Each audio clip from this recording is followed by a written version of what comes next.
Doon grab? Oo. Tapos ginagawa ito pag dinamong sa yung pinto.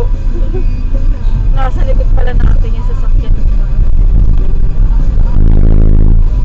Tatawid ka, tatawid ka. Kita-kita, akala mo ha. May lakad kasi si Charles mamaya. Kailangan na natin umuwi din. Kanina pa nga ako na antok eh. Sabi nga sa'yo, baba na kayo. Ako naman na-drive eh. Uwi ko to eh. Pwede pa taxi. Hindi ko kayo bibigyan. Paano kasi magbuhay 200 niya? meters, turn left onto General Kalanton. Kapit na lang tayo mabuti.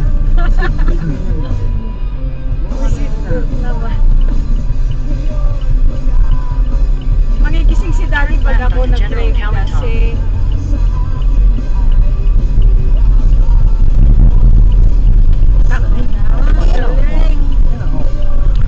Continue for 1 kilometer.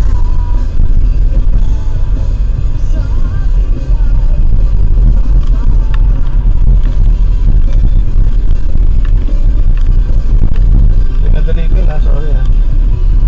Pinapal ko yung 54321 eh. oh, inapol ka rin naman ang ano, bike. Hinabol ko nga siya eh. Hinabol ng busina.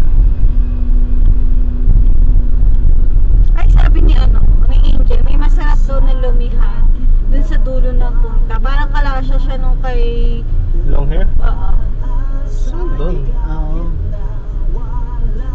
Saan doon? Ay, hindi siya parang lang siyang ganung style din karinderya ni long hair, yung ganon. Daan natin, daan na. Go na, go. Pangalmasal niya.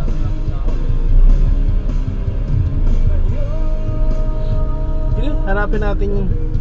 Sa dulo. Nakalimutan ko nga sabihin sa'yo na nakaraan eh.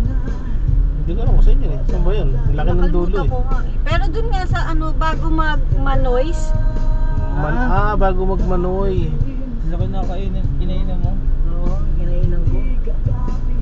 Pangalan Yung nun. lugaw doon natitinang. Talaga. May bagyo doon eh. Pangalan. Wala, ano lang siya. Karinderya style. Wala siyang pangalan. Oo, hindi siya Saan pangalan?